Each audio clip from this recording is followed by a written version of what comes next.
Mayın 14-də gözlənilən hava proqnozu açıqlanıb. Milli Hidrometeorologiya Xidmətindən Qlobalaza verilən xəbərə görə Bakıda və Abşeron yarımadasında hava şəraitinin dəyişkən buludlu olacağı, arabir tutulacağı, əsasən yağmursuz keçəcəyi gözlənilir. Lakin gecə və səhər bəzi şəhərətrafı ərazilərdə qısa müddətli az yağış yağacağı ehtimalı var. Mülayim şimal-qərb küləyi əsəcək.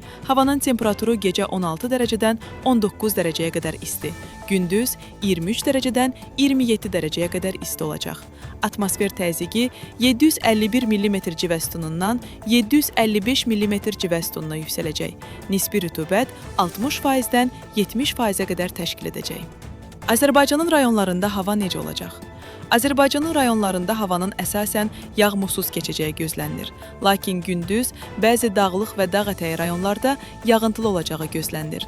Ayrı-ayrı yerlərdə qısa müddətli intensivləşəcəyi, şimşək çaxacağı, dolu düşəcəyi ehtimalı var. Səhər və axşam bəzi dağlıq ərazilərdə duman olacaq. Şərq küləyi bəzi yerlərdə arabir güclənəcək. Havanın temperaturu gecə 14-dən 18 dərəcəyə qədər isti, gündüz 26-dan 31 dərəcəyə qədər isti. Dağlarda gecə 7-dən 12 dərəcəyə qədər isti, gündüz 15-dən 20 dərəcəyə qədər, bəzi yerlərdə 24-dən 26 dərəcəyə qədər isti olacaq.